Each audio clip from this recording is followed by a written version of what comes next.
जो शिवरात्रि के दिन मेरे मंदिर में दिया लगाएगा या बेलपत्री के पेड़ के नीचे जो दीप प्रज्वलित करेगा, उसके घर में लक्ष्मी सदा के लिए विराजमान रहेगी। और शिव महापुराण दोनों भगवान शंकर पार्वती घूमने को निकली। इसलिए हमारा सनातन धर्म कहता है शाम के समय पर माताओं को झाड़ू नहीं लगाना चाहिए, शाम के समय पर माताओं को चूड़ी बिछिया नहीं बदलना चाहिए, शाम के समय पर माताओं को मांग में सिंदूर नहीं भरना चाहिए, शाम के समय पर माताओं को बाल नहीं बांधना चाहिए, शाम के समय पर माताओं को चौखट पर नहीं बैठना चाहिए। उसका कारण क्या है? क्योंकि पार्वती जी ने भगवान भोलेनाथ जी से कहा था कि तुम मुझे रोज शाम के समय प्रदोष काल में भ्रमण के लिए लेकर जाते हो, मेरे लिए आज्ञा क्या है? शंकर भगवान ने कहा सुनो पार्वती, मंदिर के अंदर नंदी रहता है, जाने वाला यात्री जब मंदिर में मेरा दर्शन करने आता है तो नंदी के कानों में कहकर जाता है कि शिव जी को मेरे यहाँ लेकर आना। मैं नंदी के अनुसार उनके घर जाता हूँ, मेरा काम है उनका कल्याण करना और तेरा काम है उनके घर की नारी को अखंड सौभाग्यवती का वर प्रदान करना, ये तेरा काम। तब पार्वती माता ने कहा अखंड सौभाग्यवती होने का वर मैं तो दे दूंगी, पर उस समय पर माताएं चूड़ी बदल रही होगी, हाथ से चूड़ी निकाल रही होगी तो मैं वर कैसे दे सकती हूँ, मांग भर रही होगी तो मैं वर कैसे दे सकती हूँ, उस समय पर चूड़ी बिछिया बदला जा रहा होगा तो मैं वर कैसे दे सकती हूँ, उस समय पर झाड़ू लग रही होगी तो मैं लक्ष्मी को वहां कैसे भेज सकती हूँ, आप बताओ। तो शंकर भगवान ने कहा प्रदोष का समय एक ऐसा समय होता है, शाम का समय ऐसा होता है जिस समय पर केवल शंकर और पार्वती की आराधना का समय होता है। हम तो कई लोगों से कहते हैं अगर आपके यहाँ संपदा नहीं आ रही है, बहुत मेहनत कर रहे हो, फल नहीं मिल रहा, कहीं नौकरी, कहीं सर्विस या कहीं व्यापार या व्यवसाय में कहीं तकलीफ आ रही है, हम सबसे कहते हैं शाम का समय पकड़ लो, शंकर जी के मंदिर में दिया लगाना प्रारंभ करो। शिव मंदिर में अगर दिया नहीं लगा रहे हो तो बेलपत्री के पेड़ के नीचे दिया लगा। बेलपत्री और शंकर जी के मंदिर में दिया नहीं लगा रहा तो शंकर जी के मंदिर के बाहर चौखट पर दिया लगा।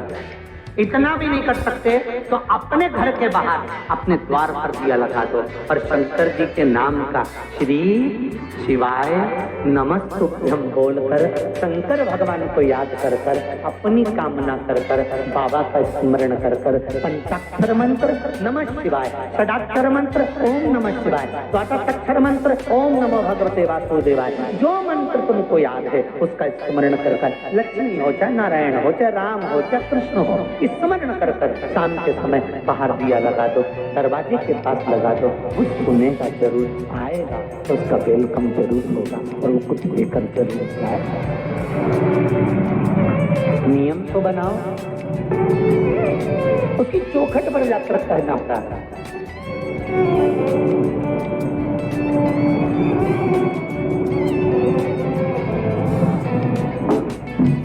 बृहस्पति महाराज ने कहा कि शाम का समय जो प्रदोष का समय होता है उस समय पर इंद्रदेव तुम शंकर जी की आराधना करो। शिव आराधना से शंकर जी जो मार्ग प्रशस्त करेंगे, शिव आराधना से जो शंकर जी कहेंगे वो तुम करना। ठीक है, आराधना करी बाबा भोलेनाथ ने।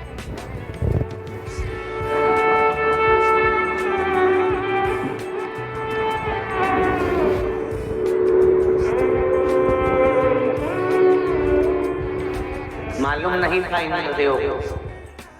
बृहस्पति महाराज ने प्रदोष की महत्वता समझाई तो प्रदोष का समय जानकर शंकर जी पर 7 बेलपत्र प्रदोष के दिन इंद्र ने समर्पित कर दी बिना सोचे।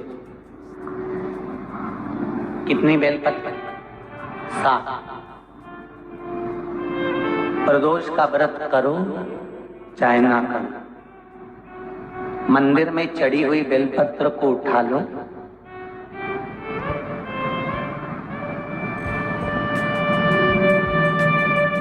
बेलपत्र का ब्रह्म कमल बना लो,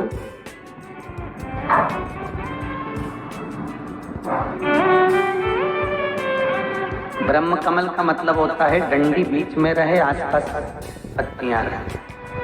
7 पत्ती का ब्रह्म कमल बनाकर जैसे ये पत्तियां हैं एक जैसी रखी हुई हैं, तो इसको फैलाइए, 7 पत्ती को आपस में फैलाकर ब्रह्म कमल बनाए।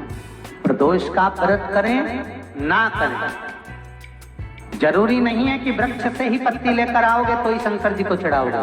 शिव जी पे से चढ़ी हुई उठाकर धोकर ब्रह्म कमल बनाकर बाबा से विनय कर कर, हे प्रभु आज मैं इस काम के लिए जा रहा हूँ, बाबा मेरा यह कार्य है, बोलकर श्री शिवाय नमस्तुभ्यं बोलकर शिवलिंग पर समर्पित कर।